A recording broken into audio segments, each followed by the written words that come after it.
Hola, hola, ¿cómo están? Espero que se encuentren bien. En este momento continuamos con el curso de la filosofía del derecho, parágrafo por párrafo. En esta ocasión me complace presentarles nuevamente al doctor Gabriel Amengual Col, quien nos va a presentar la parte del Estado que va del parágrafo 257 al 260. Para quien no lo conozca, el doctor Gabriel Amengual Col estudió filosofía y teología en Roma, Münster y Barcelona, obteniendo el doctorado en ambas materias.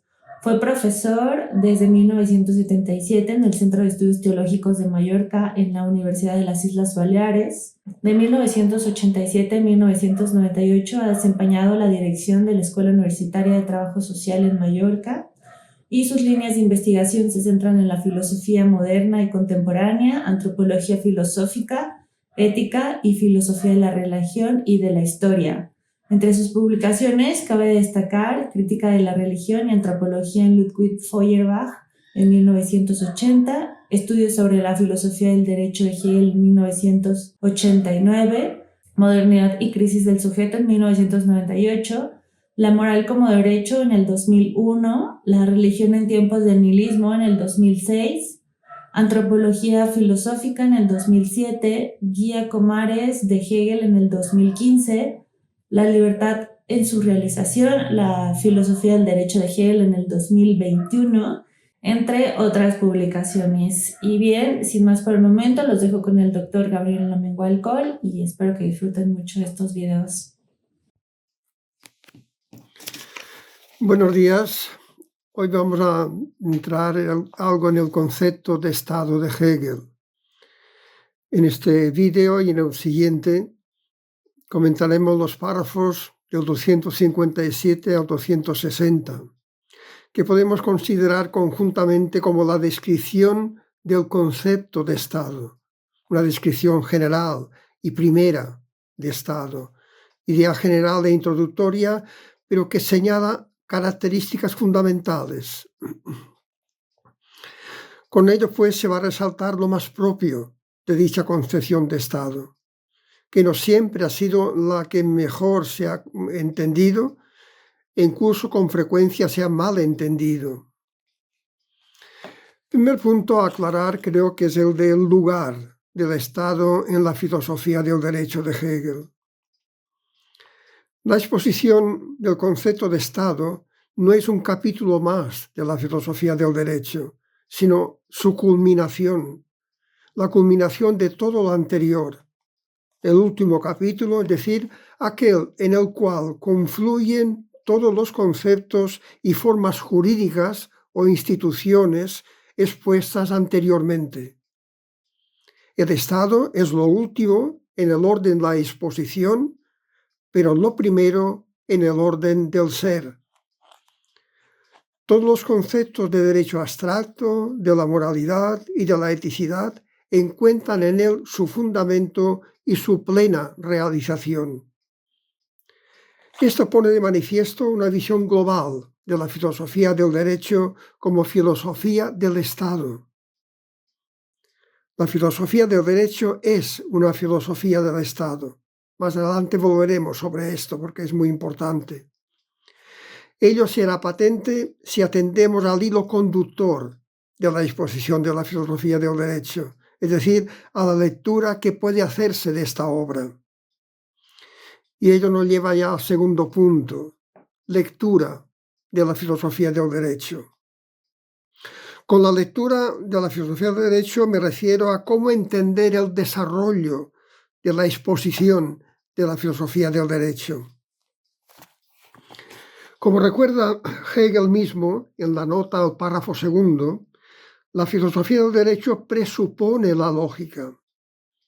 De modo que hemos de partir de que en la exposición de esta obra hay una intención lógico-sistemática, bien precisa, que tiene su base en la ciencia de la lógica y que en términos generales se caracteriza por la unión de forma y contenido, o mejor, por dar la forma que corresponde al contenido, de modo que la exposición manifieste, como dice Hegel, el propio desarrollo inmanente de la cosa misma. Guiados, pues, por las afirmaciones fundamentales de que la exposición de la filosofía del derecho intenta presentar el propio desarrollo inmanente de la cosa misma, es decir, de la idea del derecho, de la libertad y su realización, que esta es la cosa misma de la que trata la filosofía del derecho, tal como Hegel afirma en el primer párrafo de la filosofía del derecho. Guiados pues por estas afirmaciones, intentamos ver cómo se puede llevar a cabo la lectura de la filosofía del derecho. El íter expositivo permite diversas lecturas distintas, pero no contradictorias, más bien complementarias. En general suelen distinguirse dos lecturas posibles, una lineal y otra dialéctica. Son las dos lecturas más corrientes de la obra, la que más resaltan además. La lectura lineal consiste en considerar el desarrollo como un crecimiento en realidad, que se va consiguiendo con el despliegue del concepto en cuestión en la obra, es decir, el concepto de la libertad y su realización, las figuras, las determinidades que irán realizando, dando existencia a la libertad. En efecto, la filosofía del derecho empieza con el individuo, la persona, el concepto de persona, un concepto que se alcanza haciendo abstracción de todo, de todas las relaciones y contextos que nos constituyen.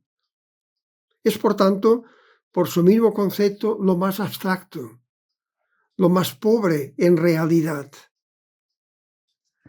A partir de ahí se van desplegando las determinaciones del concepto de la libertad, que a la vez son determinidades, existencias, es decir, figuras e instituciones jurídicas que van dando realidad al concepto de libertad hasta culminar en el Estado.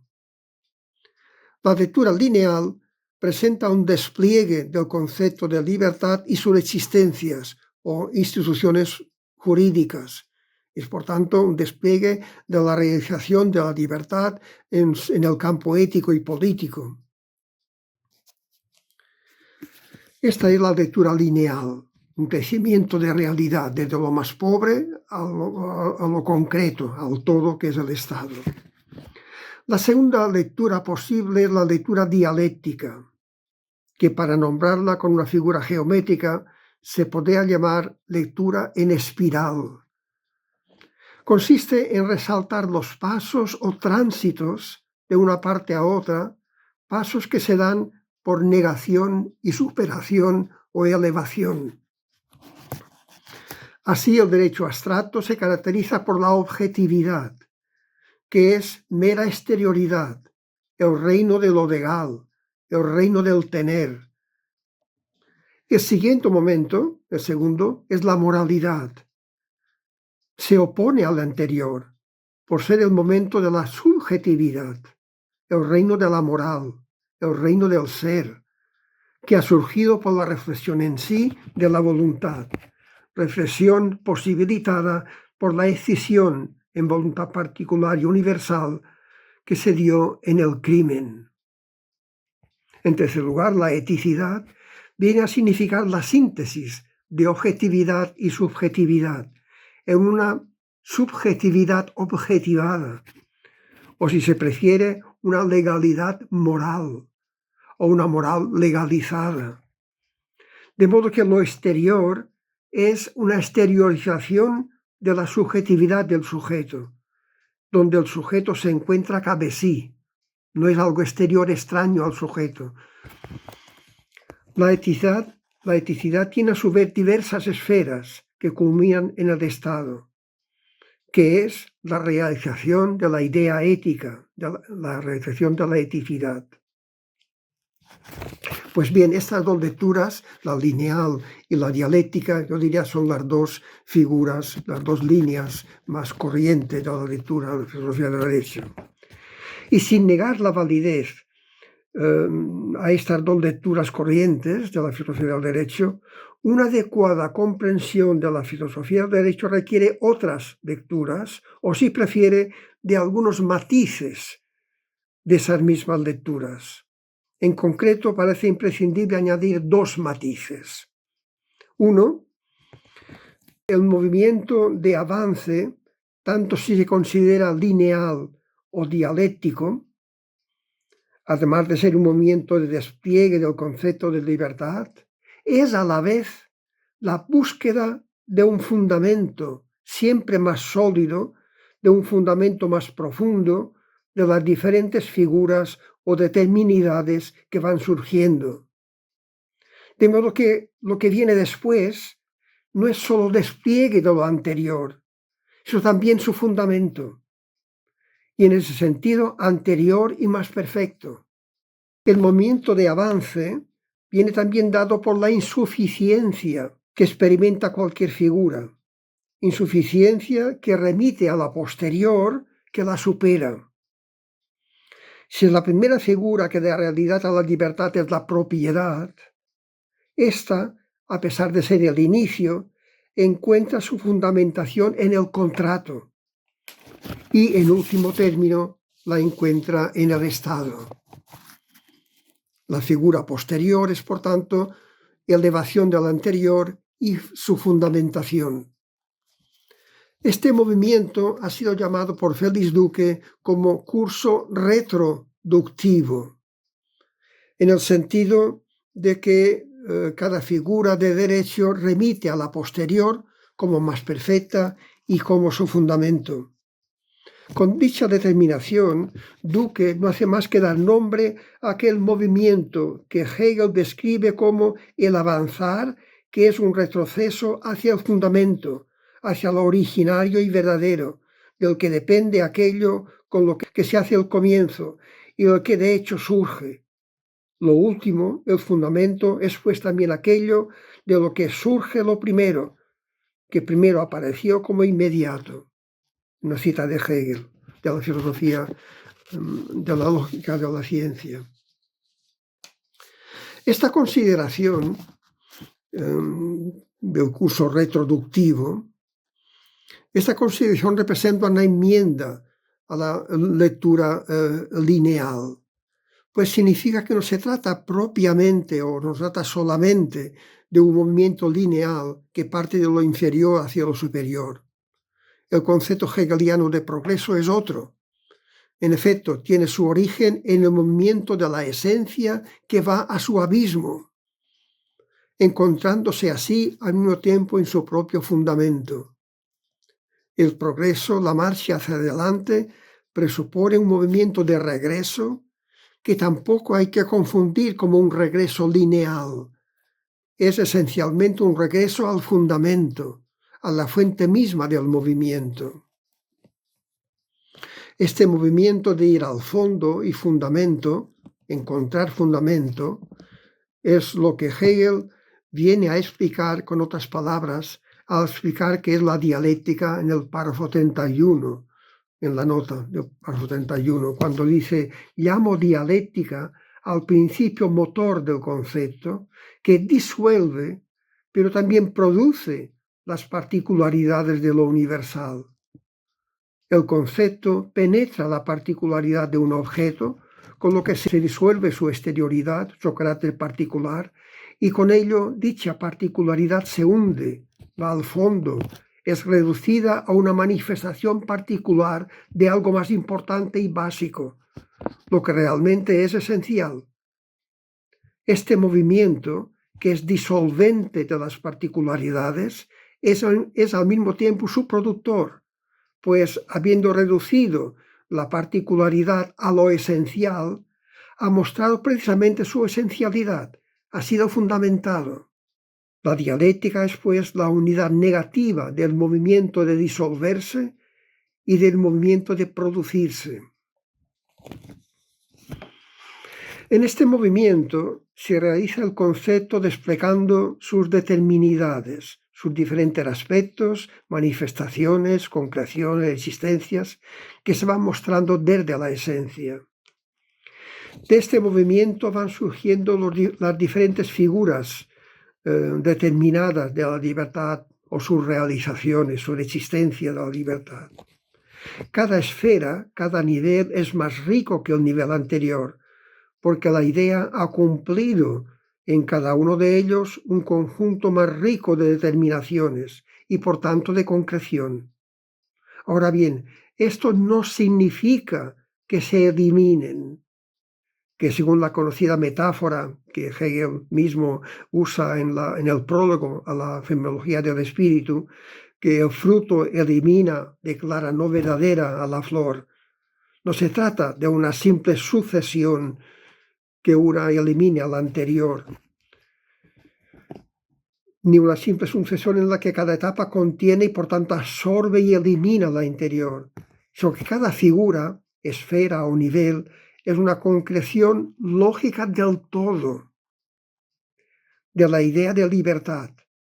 Muestra pues un aspecto esencial del todo. Cada figura es una manifestación del todo, una concreción del todo, aunque incompleto e insuficiente, pero no por ello menos esencial y fundamental. Cada estadio del desarrollo de la idea de libertad tiene su propio derecho, pues es la existencia de la libertad en una de sus determinaciones peculiares, dice Hegel en la nota al párrafo 30. Las configuraciones de la idea de la libertad, tal como son el derecho abstracto, la moralidad y la eticidad, son cada una, en el derecho que les es propio, tanto determinaciones conceptuales como el ser ahí, la existencia de la libertad según grados de concreción diversa. Esta dialéctica entre aceptación y crítica no puede entenderse de manera externa, sino que responde al modo de exponer propio de Hegel. Esta lectura es la que da cuenta cabal de que la filosofía del derecho es por excelencia una teoría del Estado, mostrando que esa es la culminación y el fundamento de todo.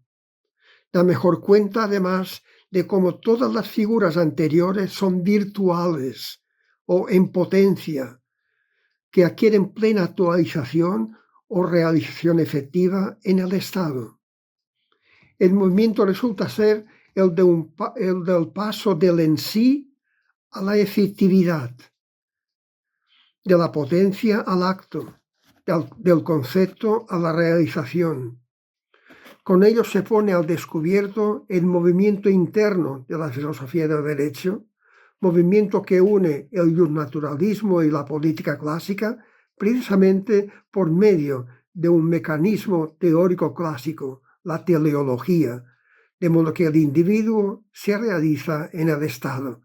En el sentido une el justnaturalismo, que es esencialmente individual, cada uno por solo hecho de ser individuo es ya ciudadano libre, y la política clásica, que siempre incluye al individuo en la polis, en la comunidad. El segundo matiz a introducir a las lecturas lineales y dialécticas es que se refiere a la relativa autonomía de cada una de las partes, que ya ha surgido en la consideración anterior.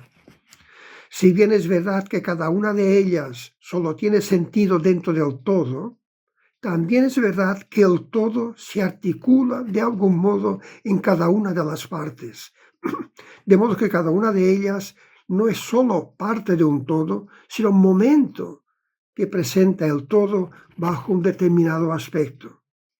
Ello constituye un argumento más para no entender el Estado como negación de la moralidad, una consideración harto frecuente, como se sabe, y perdonen la cita, y a cuya refutación, entre otras cosas, dediqué el estudio La moral como derecho. La integración de estos dos matices nos lleva a la lectura propiamente especulativa. Dicha lectura consiste en la consideración global del tema, y por tanto no solo lineal o retroductiva, sino ambas cosas a la vez, en la que en términos de Hegel y geométricos deberíamos llamar lectura circular. Aplicar esta lectura a la filosofía del derecho significa que hay que considerar cada parte como un momento del todo. En concreto, un momento del concepto de la libertad y su realización. que es el tema de la filosofía del derecho. Pero a la vez, la consideración circular rompe el esquema ingenuo y vulgar de una causalidad unidireccional o de desarrollo puramente lineal y sobre todo da a entender que todo sistema y subsistema se autodetermina en interdependencia. Bien, eso sería para ver el lugar del derecho, del Estado en la filosofía del derecho. Miremos ya más en concreto el párrafo 257, que es el primero, donde se nos viene a definir ya un poco, ya más concretamente al Estado, como la realidad efectiva de la idea ética. La exposición del concepto de Estado empieza con unos párrafos que contienen unas afirmaciones de gran calado, que dan unas dimensiones al Estado que no son las que normalmente se le atribuye y menos todavía con las que se le define. El concepto hegeliano de Estado no coincide con lo que normalmente llamamos Estado. Va más allá de la descripción de unos poderes y de unas instituciones políticas más o menos entrelazadas entre sí. El Estado es ante todo la realidad efectiva de la idea ética, la realidad efectiva del sentido ético. Por tanto, es un Estado ético, es la realización de la eticidad. Por tanto, lo primero que hay que hacer es recordar cómo Hegel define la eticidad, que lo hace en el párrafo 142, que ahora es breve y voy a leer. Dice él, la eticidad es la idea de la libertad como el bien viviente, que tiene en la autoconciencia su saber, su querer y por medio de su actuar tiene su realidad efectiva, así como ésta tiene en el ser ético su fundamento, que es en sí y para sí y su fin motriz. La eticidad es el concepto de la libertad que ha devenido mundo presente y naturaleza de la autoconciencia. La libertad, como ven, por tanto, es el nuevo nombre del bien, dicho en términos clásicos.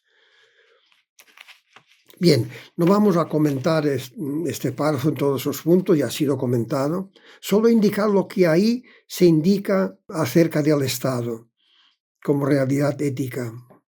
En el Estado se hace realidad la libertad o el bien, es decir, la sustancia ética según la concepción moderna, la libertad, o el bien según la concepción clásica. Y ello no gracias a mecanismos o estructuras, sino que dicha realidad se logra por medio de la acción de los sujetos, puesto que la libertad y el bien tienen su saber y su querer en la autoconciencia, como el bien viviente que tiene en la autoconciencia su saber, su querer, y por medio de su actuar tiene su realidad efectiva. Es muy importante eso para ver la importancia que tiene el sujeto en la eticidad y en el Estado en concreto, en la eticidad. El concepto de la libertad ha devenido mundo existente, mundo presente. Como se ve, un concepto de Estado más cercano a la república platónica que al Estado moderno. Esta definición de Estado es sobre todo un Estado ético, no exactamente el Estado político, que son con sus distintas instancias y poderes lo que después definirá Hegel. Destacaremos simplemente algo del párrafo 257, que es donde explica esta noción de Estado como realidad ética. Voy a leer este párrafo, aunque sea un poco más largo. Dice que el Estado es la realidad efectiva de la idea ética, el espíritu ético, como la voluntad manifiesta, clara para sí misma, sustancial, la cual piensa y sabe, y que lleva a cumplimiento aquello que sabe y en cuanto lo sabe. En la costumbre ética tiene él su existencia inmediata, y en la autoconciencia del individuo, en el saber y en la actividad del mismo, su existencia mediata.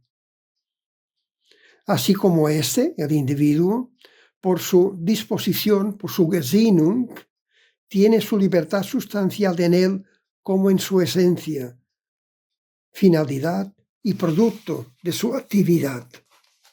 Este concepto significa que el Estado no se despliega simplemente en el nivel que Kant llama legalidad. Dicho en términos generales, cabe decir que la eticidad es la síntesis de moralidad y legalidad, interioridad y exterioridad.